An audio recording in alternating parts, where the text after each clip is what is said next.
Welcome to the Court of Connection. I have my friend Shel Dockser here today. I'm so excited to have you on the show.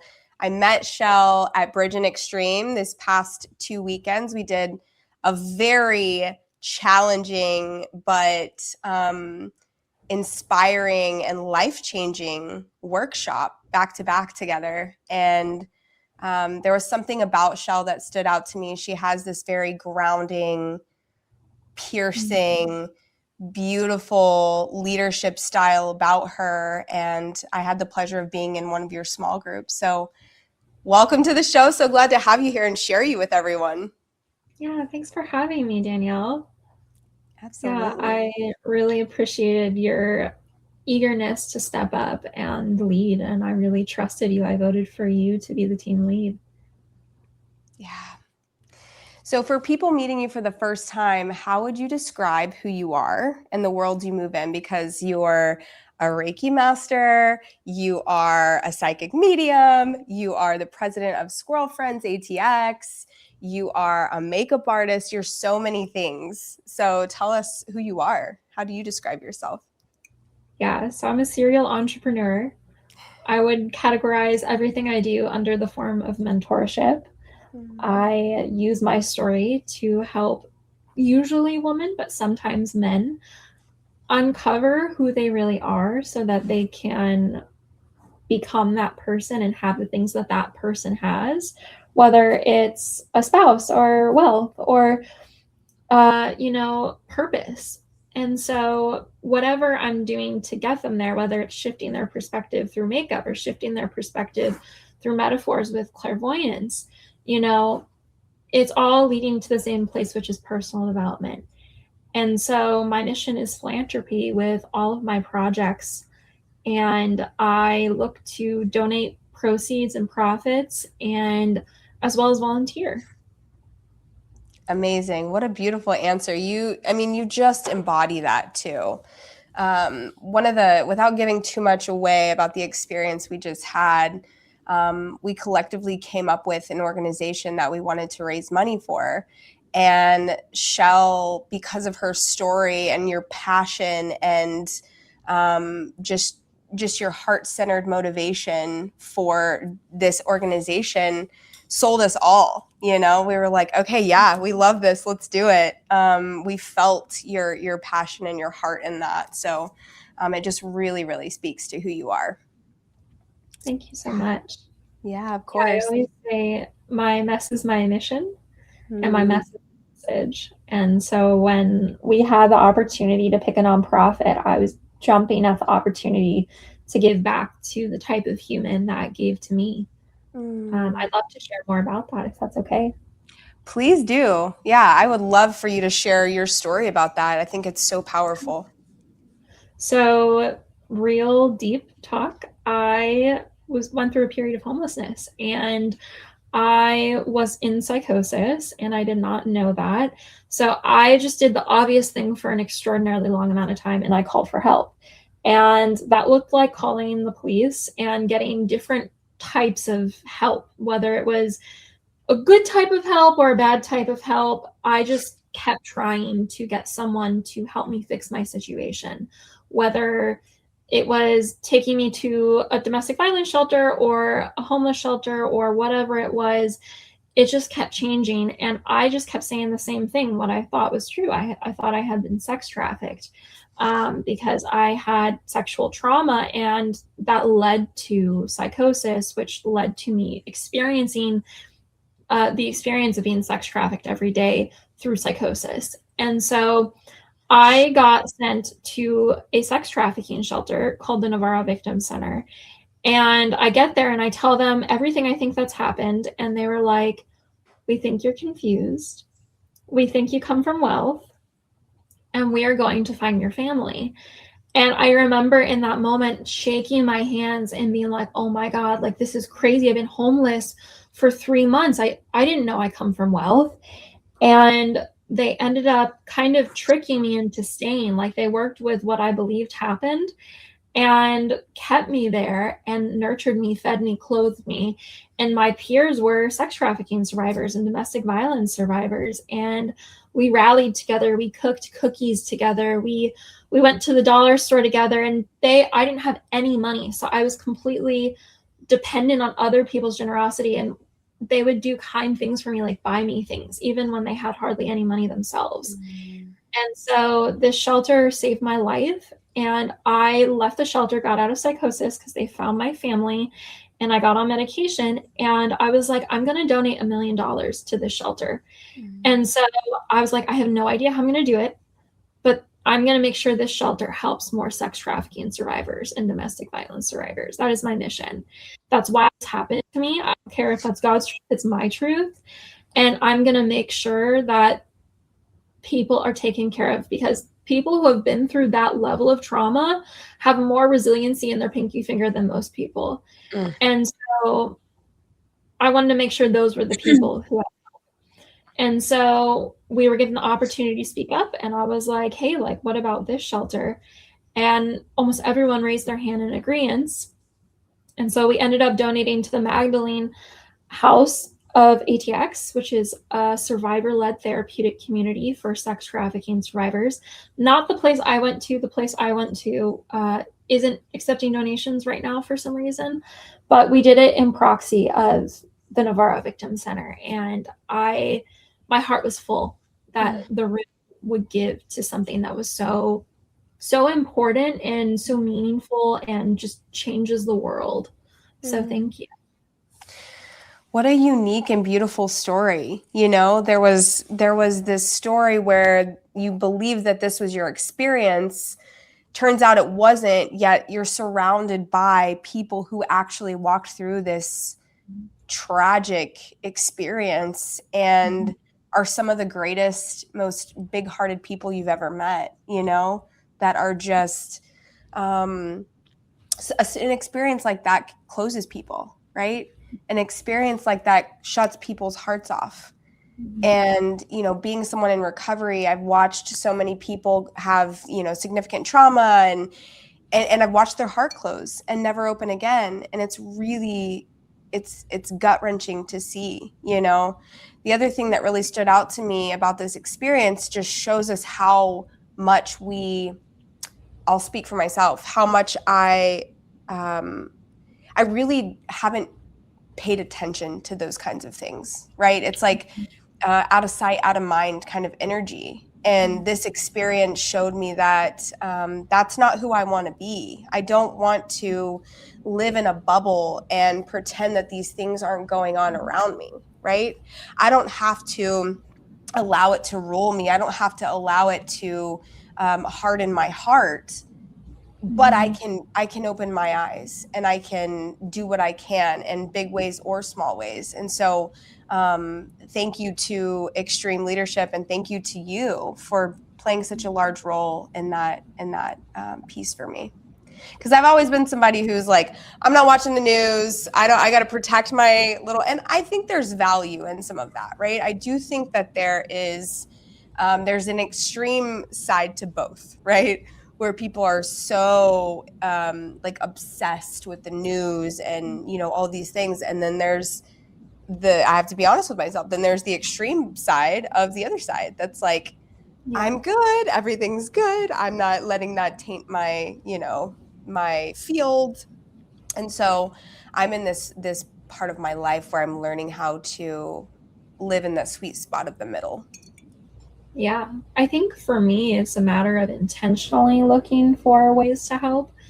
I personally don't watch the news because I've been through so much and it reminds me of it and can make me feel like helpless and hopeless. So for me, I'm kind of like, what is my plan? Like, what is my plan to change this? And what is my mission? And Danielle, what I know about you is you've helped hundreds of people at least with sobriety. And I don't see you as someone who's had their head down. I see you as someone who's been in the heat of it and has been changing lives for a very long time and will continue to. So I just want to say that about you.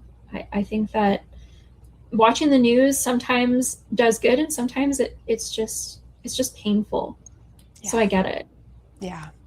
Thank you for saying that. I really appreciate that. And you're right. You're right. I've been doing it in my own way, in my own world. And I think this is just like how else can you bring your help outward, right? Expand that from, people in recovery, especially as a woman who is stepping into life coaching or embodiment we don't know what we're calling it yet, but it's something of that variety. I'm going to be expanding that world, right? Where it's not just limited to people who are recovering addicts and alcoholics. And so this experience has shown me that there's just so many more ways that we can help. Yeah. So let's get into the juice here.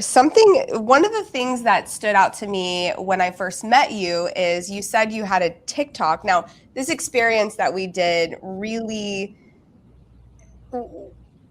had us pushing ourselves beyond our edges, right? We were really put in these situations, and again, challenge by choice, do it or don't.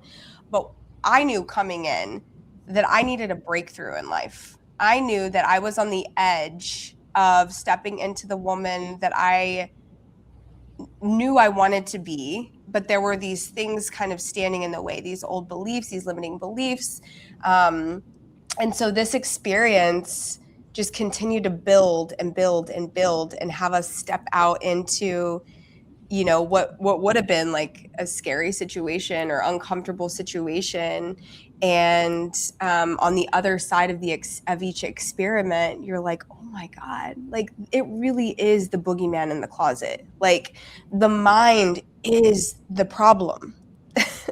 The mind tells me that I could not survive, doing something like that I'll be mortified, that I'll be, whatever.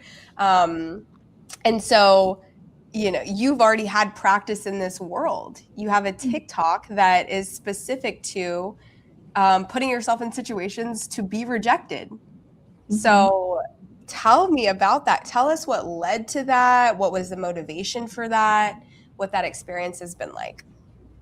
Yeah. So to take it back a few steps, this all kind of started when I was around 16, and I was feeling very depressed in life and struggled with not wanting to be here. And so I was at Barnes and Noble, and there was this little cute journal, or I don't remember exactly what it was. It looked like a journal or like a postcard thing to flip through with like notes on it that said like 1,000 things to scare you every day.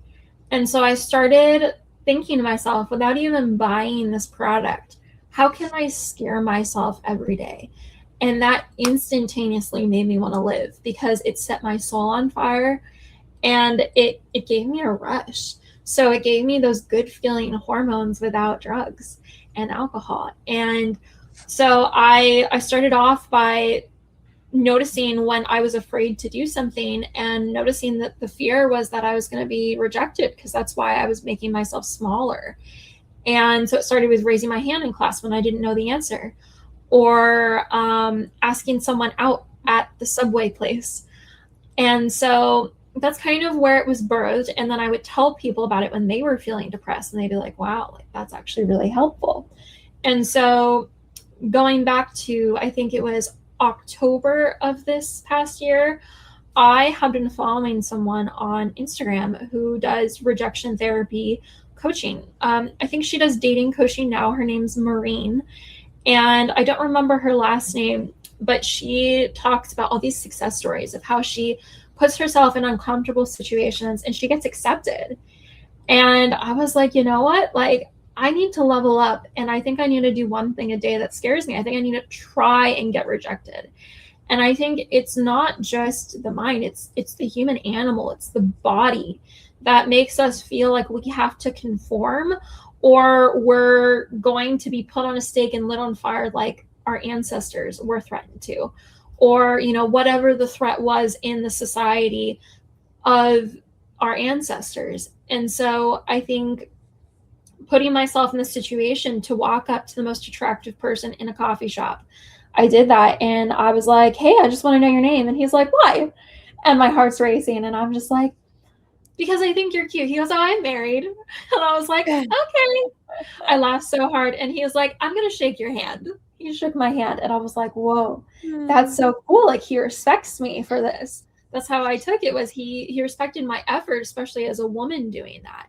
And maybe he could relate to that because men do that a lot more than women. And maybe you feel like women don't know what it's like. So maybe a woman doing that was kind of like, that's kind of cool that I got to reject her. So Yeah. I always think of like, how am I helping the other person by getting them to reject me? Like maybe it's because I'm a safe no. Like I'm saying, you know, I honor your no. Or maybe it's because I'm inspiring them to ask someone else for something they want, like asking out someone they think is cute, or him asking his wife for something, or if his wife wasn't his wife, asking his girlfriend to marry him if that were a different situation.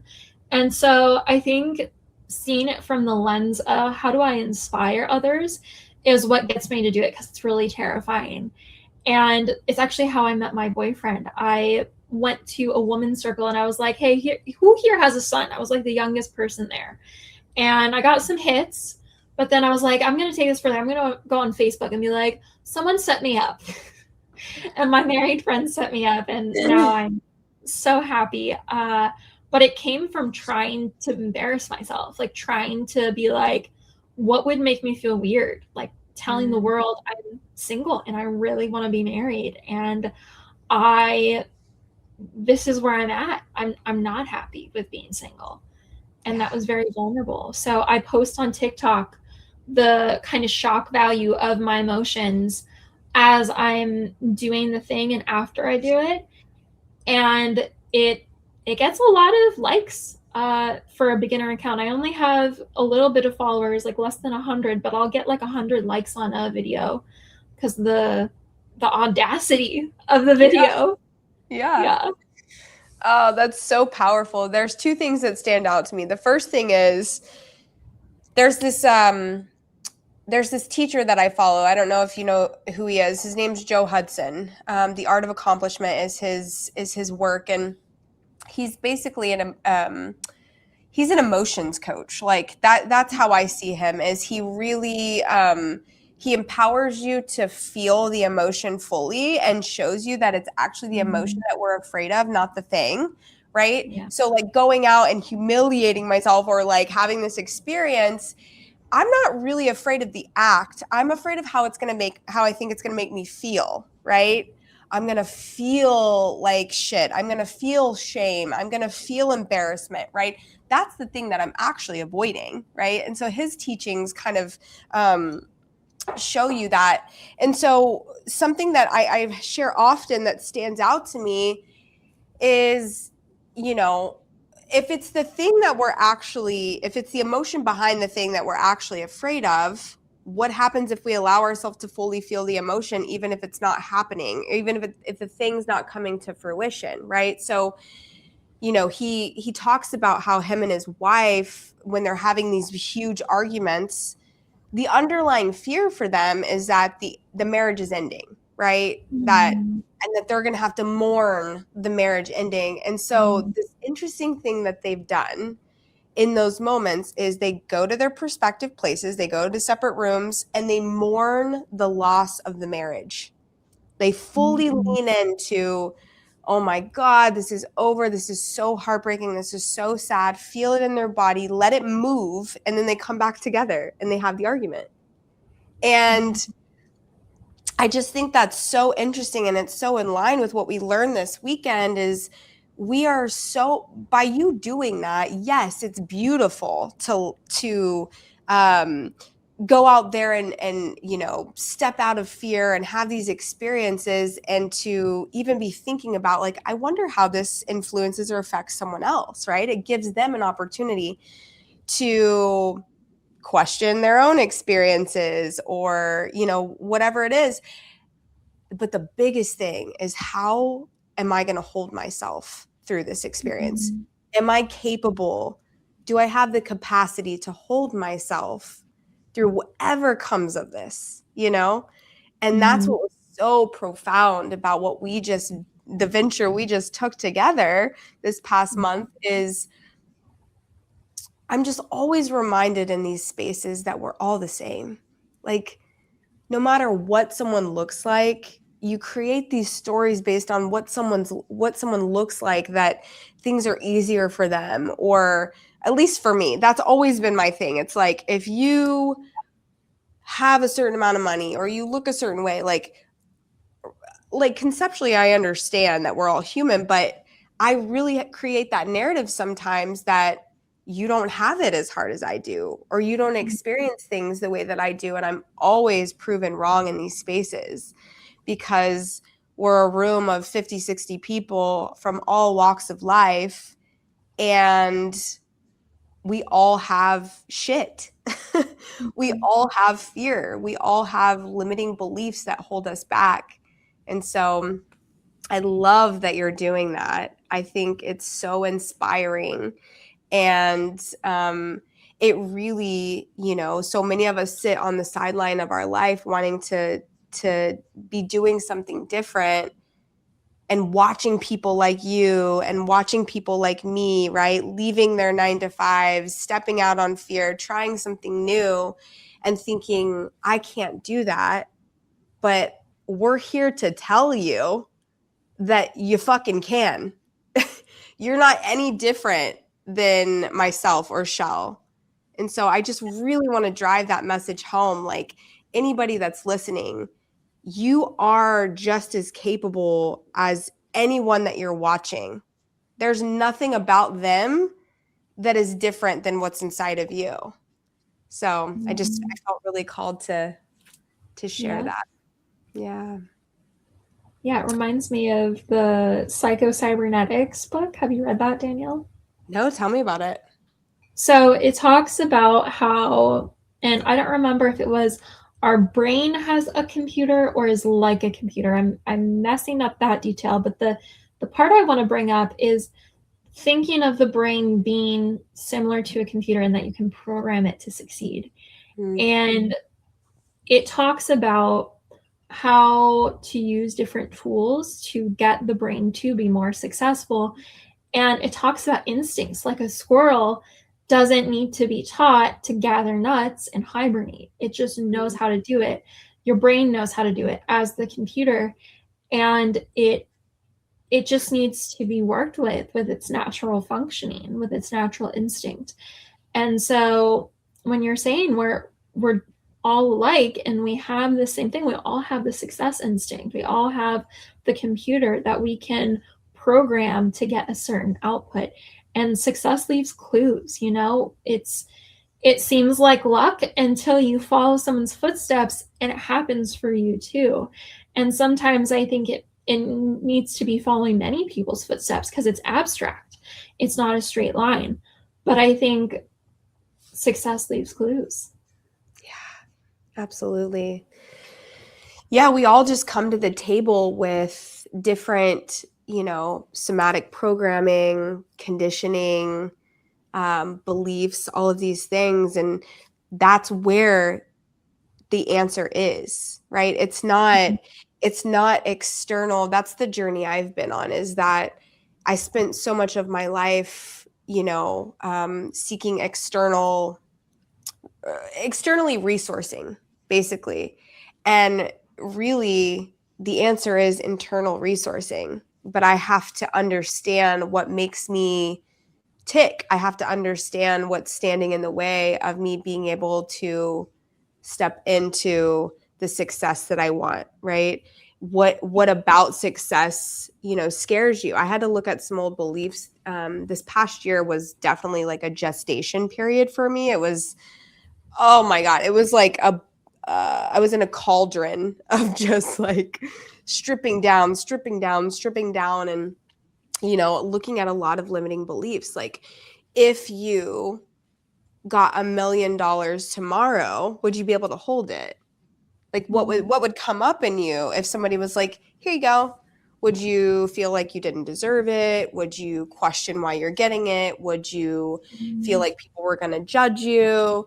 Would you feel like people would think, why her? Like, what is it, right? Is it, oh, I'm afraid I'm going to blow this? There's we all have limiting beliefs, and it's so important to understand. Sorry, let me put this. It's weird. It came through. We all have limiting beliefs, and it's so important to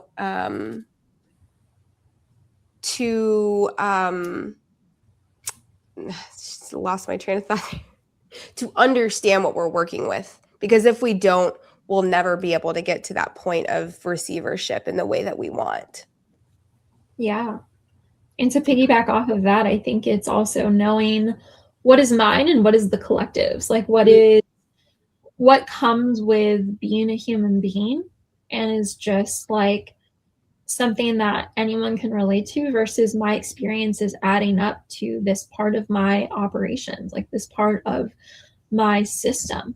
I do not know why this earplug keeps falling out. I apologize. We're just out here raw, baby. Phones are dinging. Earphones are falling out. We're here for it. We're showing up authentically, and right.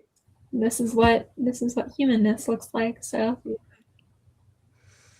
yeah, but you were saying that there's so much of it is the conditioning, like is the collective conditioning. mm-hmm. A lot of it's ancestral, like just from our ancestral line, which is also another thing that, you know, I come from a story where I was adopted at birth, and you know, I come from a family that, you know, it wasn't the most peaceful living situation. You know, both of my parents, I think, did the best that they could, but it was just wasn't a fit at some point. And, you know, but outside of that, right, and I'm not to minimize my story at all, but I just always felt like, man, the way that I feel internally, the way that I respond to life, the way that I feel this deep sense of like rejection and abandonment and all of these things, like feels so much deeper than my life, right? Than just my life. The way that I responded to certain situations felt like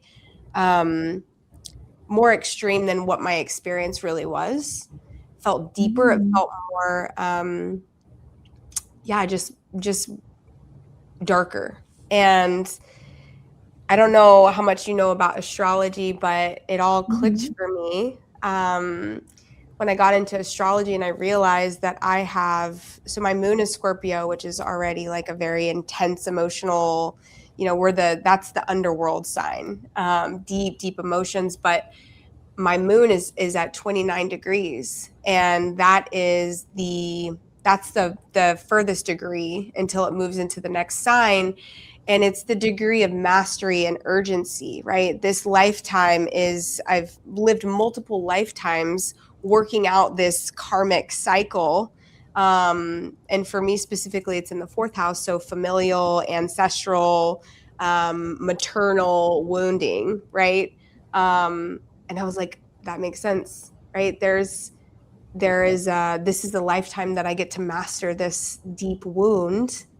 And so, yeah, it's felt really heavy. It's felt really dark. It's felt really,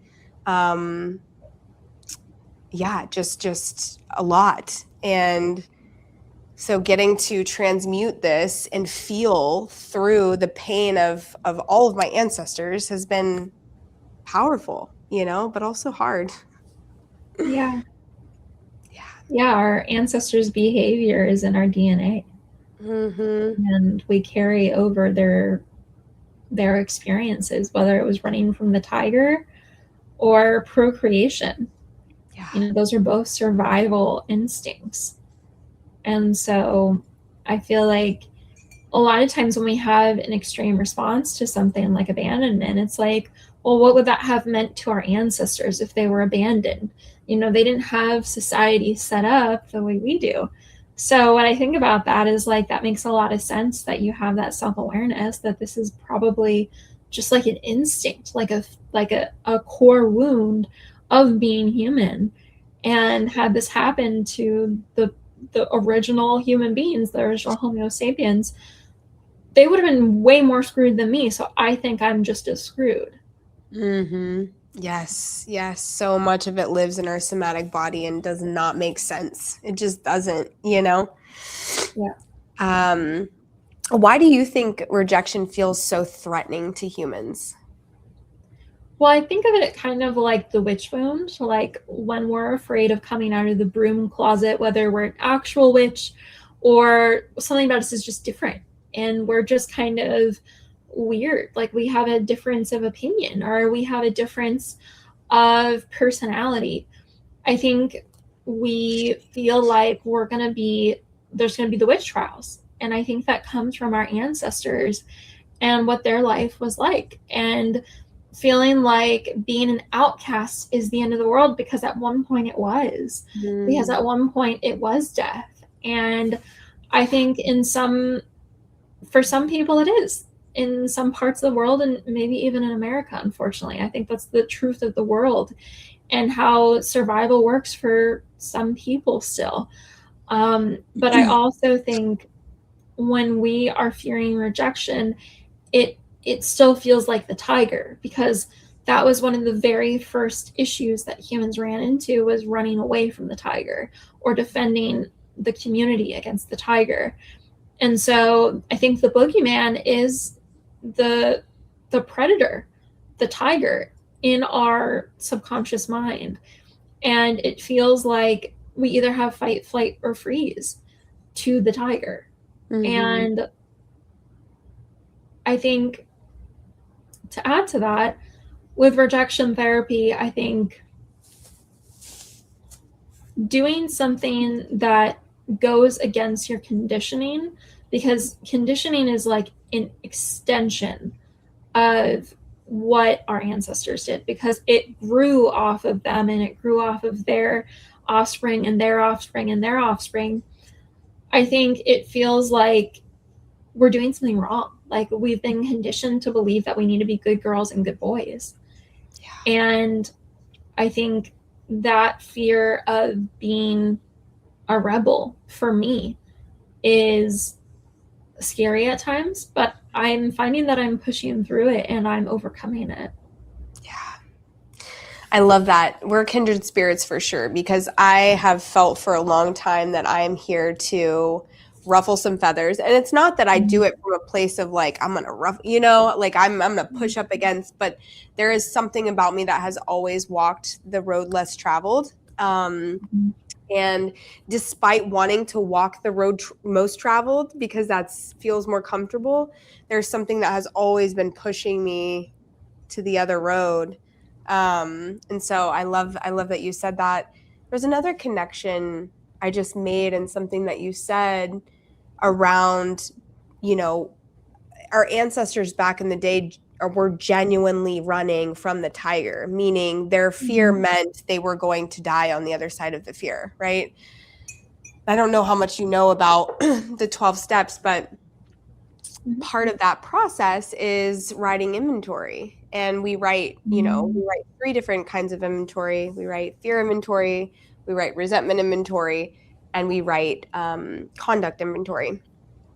And the common theme in fear inventory, as irrational as it is, you take whatever the fear is that you're experiencing, and when you take it all the way down to what the actual fear feels like, almost every time it's that, and then I will die, and then I will die alone, and then I will, you know what I mean? So I think it's what an interesting connection to make, that is instinctual, as irrational or, as far removed as we are, that's still where our mind and body go. It's like, oh, I couldn't do that because then this will happen, and this will happen, this will happen, this will happen, and then I'll die alone, or I'll be alone forever or whatever.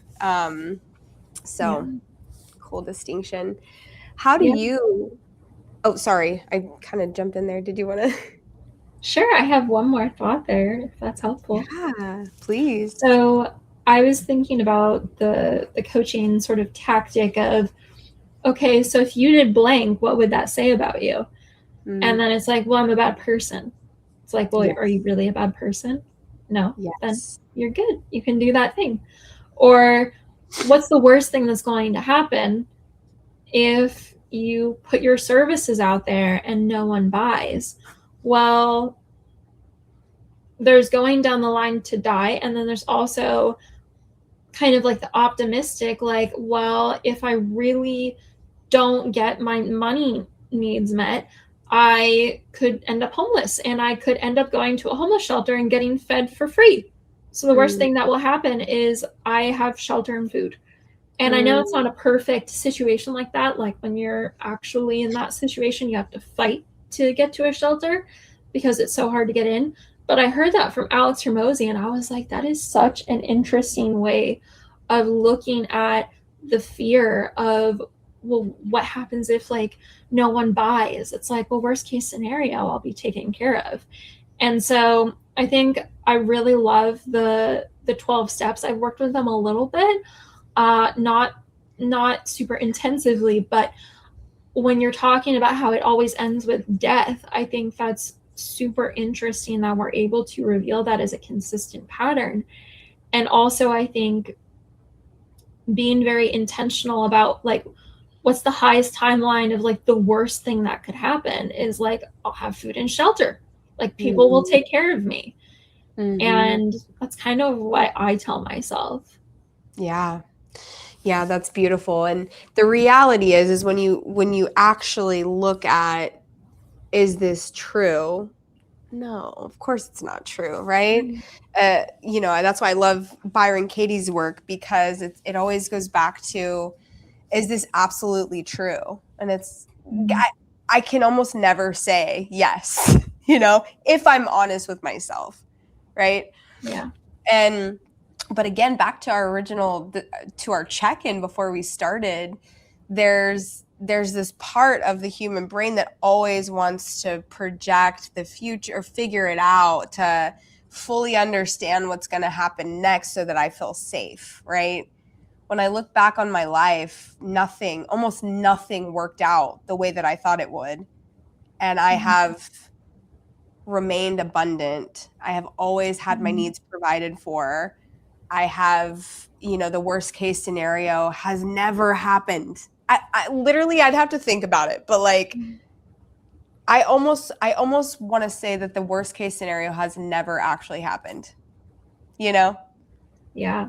And I'd love to piggyback off of that the formula for having a calm response to something not going your way, or having like a chill, like, okay, like I trust everything's going to work out response, is having something not go your way and then it working out anyways.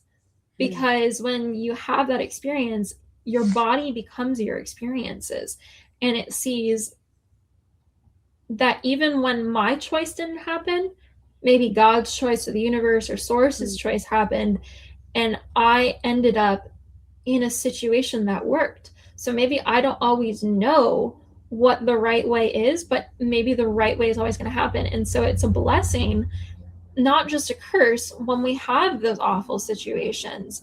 And that's how I see the situation of my psychosis and homelessness, is I'm like, it worked out. Like people saved my life. And it taught me so many things, because when we lose things, we gain things too. Absolutely. Yeah, such a beautiful point. And that was when you stop and look at the reality, right, of what I hoped and planned to happen versus what actually happened. I always see grace in it. Most of the time it's in hindsight, right? I don't usually see it in the moment. I usually see it as unfair, unjust, not always, but a lot of times, right? Why is this happening? But in hindsight, I see God's grace all over it, right? And how it couldn't have been more perfect working out that way. I actually had that experience our first weekend at Bridge, where there were a lot of circumstances. I don't need to get into the nitty-gritty details, but there kept being these situations cropping up, right? And I was just like, why is this fucking happening? Like, this is not going my way. Like, one of the days I showed up, I got stuck in the marathon traffic, and I was 40 minutes late, and I had already felt like I had erased myself the day before in this experience, and was feeling really disappointed about a lot of things, and was also disappointed in my personal life about this, situation that wasn't going my way. And it was just like all of the pity around that, right? And I remember getting stuck in the car, and it was like all of these, like trying to figure out how to get to the hotel. And I had a total meltdown collapse where I was just like, God, where are you? Right? It's like always in those moments of sheer panic and sheer just like fear and collapse. The mind often gravitates towards that, right? Where are you? And then I get to the other side, and Sunday night, because this happened Sunday morning, Sunday night, I get home after a long day, and I'm literally crying in tears because I'm just like, God, thank you. Like, everything needed to happen exactly the way that it did to bring up in me what I needed to see, you know? And Sense. yeah, and that's how I look at life now. It's like, what are you here to show? Mm-hmm.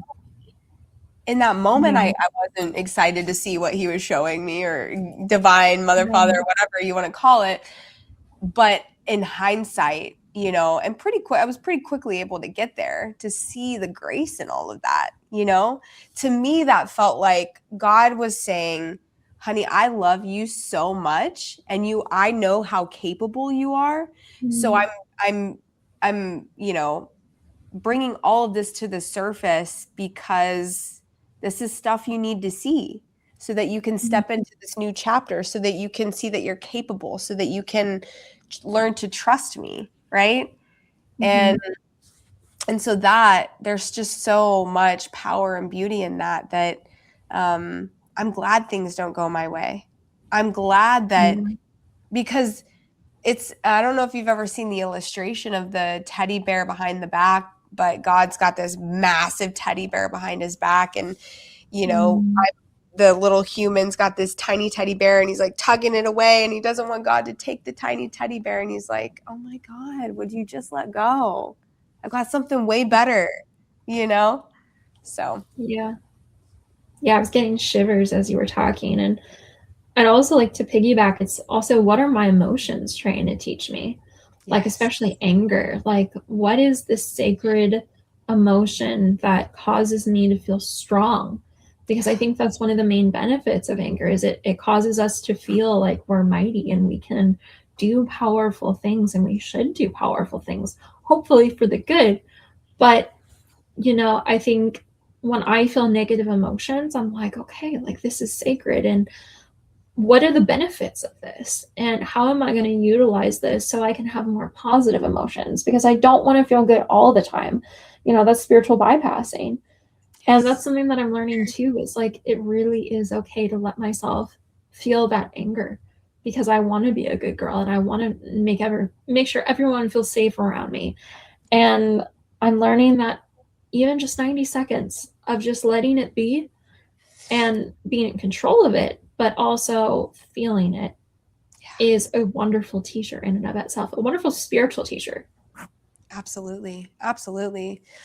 I love that you bring up spiritual bypass, because I think we have very similar wounds. We have, or I Mhm. say wounds lightly, but we have similar ways in which we have shown up in life, right? Or Mhm. allowed life to kind of take us under at moments. And, Yeah. mine has always been the good girl. Be the good girl. Don't stay in line. Don't get Mhm. messy. Don't let them see you slip, all in an effort to make sure that I remain loved, right? And Mhm.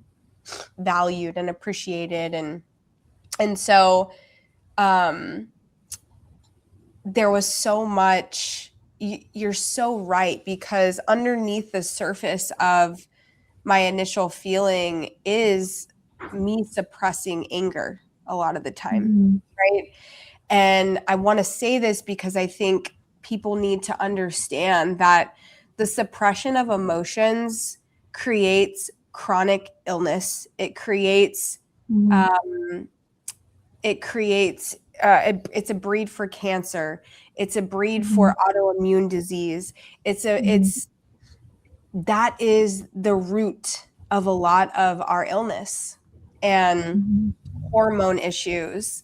It's internalized emotions that are just there to be felt. Michael Singer talks, I mean, all the great teachers talk about that when you see an animal in the wild, whether it's two birds fighting, or two squirrels, or two lions, right? They get pissed, one of them gets pissed, and they go at it for a minute, right? And they fully express whatever's there for them, and then they just shake it off and they move on. And we don't do that as humans. I'll speak for myself. I've been so afraid of my anger at moments because of the way that it was modeled to me as a kid. Felt really scary. I was like, no way. I can't let myself feel anger because it will look like that, and I can't. No, that scares me. But what I'm learning is that there was an exercise we did where we got to embody the opposite of our, predominant, I forget what they called it, like safety strategy, right? Which is, I think I'm labeling that correctly, but the good girl. What was the opposite of the good girl for me? It was an angry, messy bitch. And in this exercise, I remember, I'm trying not to give too much away, but I remember like the ask was to like fully embody the extreme opposite, right? And this was so telling because that shit felt so good. It felt so good to be angry and to be messy and to be just to fully express that. Like there was excitement in my body that was like, oh, thank you God she's being angry, thank you God she's allowing herself to like be messy and express. And that was just really eye-opening for me. Was like, you're putting so much energy and effort into hiding this part, not expressing this part, but really that part is dying to be expressed, and it's safe to do it. Yeah. I love that. What I was thinking about was for my good girl persona, it's very much like lean into the shy, sweet facade. Not that shy is an entire facade. I think I am, or sweet is an entire facade. I think I am sweet. I think more the shy is a facade because I have so much to say. And, leaning into this idea of looking good and feeling pretty instead of being like, oh, I'm sorry. Like, I don't belong here. It's like, no, I look good. Like, I look hot. Yes. And I always look hot. And I'm here to show everyone how hot I am. Fuck yeah. Is like breaking through the glass ceiling of this idea that I have to make everyone else feel comfortable and safe and like I'm not, like I don't have anything going for myself. Yes. Like the only thing I have going for myself is the fact that I'm selfless. Yeah. And that was something that I've been going off of for a while, is like the only thing I can have going for myself is that I'm selfless, and every other trait that I have going for myself has to be going towards the selflessness. Yes. And whether it's intelligence or warmth or whatever it was. And so literally just something as vain as just like I look good is like, oh hell yeah. Like I'm not the good girl right now. Yes. Because what is the opposite? What is doing the opposite of how we really feel teach people? What, it's not okay and safe there's not enough space for them to be who they are, right? Like, no, it's not okay for you to express yourself fully. This is what it means to be fill in the blank. When really, by us standing in that beautiful, expansive power and truth of, I am the shit. And not from a cocky place, but from a like, I am because I'm breathing. I am because I'm God's creation. I am because I am, Yes. And there doesn't need to be a second part that explains why or justifies why I feel that way, and get to take that space up. And so that's definitely something that I'm holding close to my chest going forward, because it gives other people permission to do the same, right? Yeah, so opposite action is extremely effective in breaking through, because when we're working so hard to do the same thing over and over again, sometimes the obvious thing gives us the result that we want after an extraordinary amount of attempts, and sometimes it's doing the thing that is opposite of what we want to do.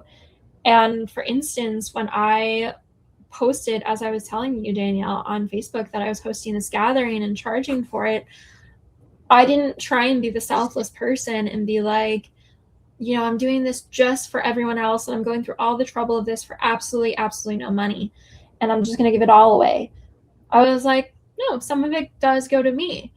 And being like, I'm worthy of that and I am allowed to receive was Mm, powerful, instead of feeling like, what, these people are right. I should just give up. I should mm, just make myself small and shy and sweet and be a good girl. So I think mm. opposite action is extraordinarily powerful for getting you what you want.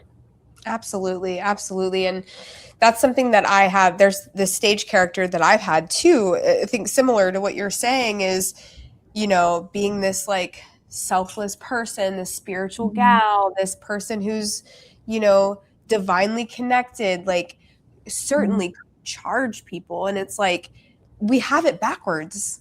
We have it Mhm. so backwards. Like money is energy, right? And Mhm. so by putting my energy into this whole thing, setting it up for community, for experience, all this stuff, like is crazy to believe that I would do it for free.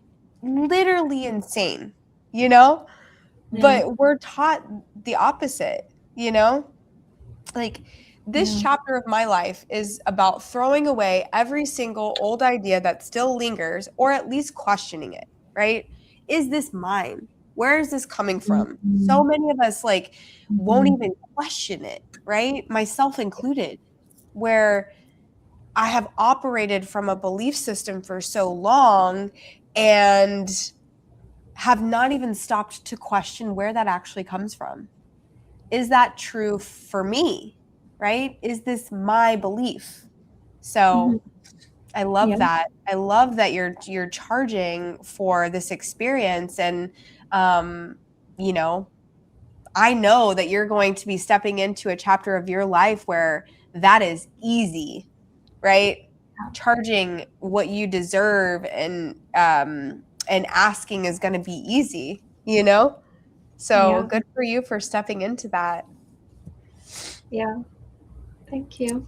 Yeah. So Shel, what does this next chapter of your life look like? What is it? What version of yourself are you stepping into and what do you want to do? Yeah. So the thing that comes most to mind is whenever someone asks me, like, why do you want to be a millionaire? Like, what's even the point of that? Why does it matter? Why would you even need that much money? I'm always like, philanthropy, philanthropy, philanthropy. And what I realized last night was, yes, and it's not just philanthropy, it's I love myself. And Mm, that lights my soul on fire. The goal of it is so fun to me. Like adding value and receiving value just feels fun. And it yes. feels like I am worthy of that. And I am contributing to others because it's showing up in the energy I'm getting back, like you were saying. And as I realized that, I was like, Alex Hermosi says you don't have to be like, you don't have to hurt yourself to be helpful to others. You can give back and have it feel good. And what I realized last night when I was helping someone with a kind of like case manager situation, I tend to take that on myself where I'm like, hey, here's all these resources, here's how to find this. Like, it felt so rewarding this time. And I was like, whoa, I could keep doing this. Like I Yeah. could be people's go-to in certain situations where I can tell the person is wanting to fight for their situation, because I'm not going to make someone a victim and I'm not going to keep them there and I'm not going to encourage that. But where someone wants to get out of their situation and be like, well, I've walked the path, here you go. Like, here are all the steps I took, here are all the steps I know of that will get you unstuck and get you out of your situation. And so I think really aligning with the kind acts that not just help others but feel rewarding. And Mm, part of that is the services I offer. All the services I offer are rewarding for me. But I think also doing things just to give back, because it makes me feel like, oh, like I could cry right now. Like I remember when that was me, and I really made an impact. because some things I feel like I could do and I could be like, okay, that was exhausting.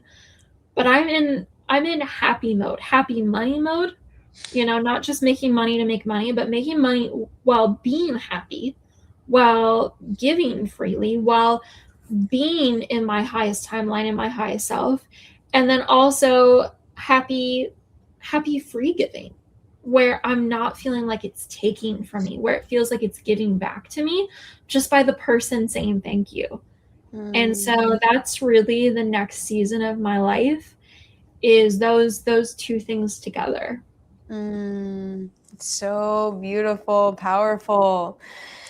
I heard this teacher one time say, if we're extensions of source, right? If we're like these micro extensions of source energy, God, whatever you want to call it, do we really believe that God would come down in human form and be like, I'm not pretty enough. I need to be humble and make no money. No, God would come down, shoulders back, head up, like, I am God. I am God. That is mine. That is mine. You can have this. Here you go. Like, leading from the heart, but like totally deserving, totally owning everything that is his birthright, you know? So I think about that often because, I just, and this is a conversation for another day, but I do think that women are starting to rise from this massive suppression and repression that we have gone through collectively for many, many, many thousands and thousands and thousands of years. Where, and it's cool to see men saying this, where it's like, women are the real leaders, right? Women are the ones who, like, they want, so many men are starting to realize, like, we want women to lead us, and I believe in my heart that that's always how it was supposed to be. And so stepping into this leadership with powerful women like you that lead from the heart, I feel so honored to be on the path with people like you, and who believe in themselves and their mission, and really, really have a desire to give back and to and show other people that they are just as worthy and deserving of that too. So I love what you're doing. I would love for you to touch on Squirrel Friends ATX, and then let us know where we can find you and your services. And I want to hold some space for that. Yeah. So thank you so much, Danielle. And I deeply appreciate your leadership as well, from the heart. And Squirrel Friends ATX is a women's empowerment group, and we have been meeting for the past 3 years. I am the president. My friend Rachel Lucky is the founder. And so we meet every Wednesday at 6:30, and we rally with each other as sisters, and we are in the spirit of helping one another through growing the mind, body, and spirit, whether we're taking a Reiki class, or we're doing adult recess, or a boxing class, or we are working on a book club, or we're just going for a hot squirrel walk. And if you're wondering why Squirrel Friends, it sounds like girlfriends. It's a silly name, and it sticks. we add squirrel to everything that would have girl. And one of my ideas for an event on a Wednesday is cover squirrels, like cover girls, and doing like a makeup potluck. So we're always open to ideas and community-led activities. And so it is an affordable community, and it is $65 a month for 5 events a month. And you can do drop-in classes. It's a little bit more for that per class, but it is totally up to you and what makes sense for you. We have our relaunch event on April 15th, and that is going to be a summer camp themed get together. And so we're going to give a preview of the mind, body, and spirit activities that we like to do. And it is going to be a throwback to childhood. And that earthy, hippie, granola kind of girl is what we are looking to attract. We are all about laughs and just pure honesty. We say the most honest things to each other, and we help each other find our lifelong friends. So that is Squirrel Friends. We have had 1,000 women come through us, and we are growing ever more. So to tell you a little bit more about where you can find me, so if you would like to learn more about my Reiki sessions and psychic readings, you can go to reikihealingbyshel.com, and that's REIKIBY, no, REIKIHEALINGBYSHEL, one L.com. And then if you want to connect with me in general, you can go to my Instagram, which is Shel Dockser Official. That's SHELDOCKSER Official. And I have my stand store there if you would like to set up mentorship sessions. I have a monthly one-on-one container for that. And yeah. Beautiful. And I will make sure and link all those below for when your episode releases. And yeah, you are just doing amazing things. And we're going to stay in close touch through our path, on our paths going forward in this next year. But it is an honor to share space with you as always. Thank you for just being such a stand-up human being.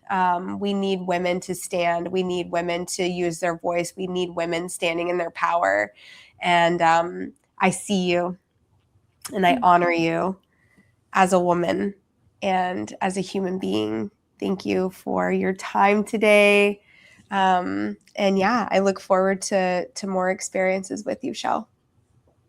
I look forward to the same with you, Danielle. Thank you so much for having me. Yes. All right. Until next time. All right. Bye.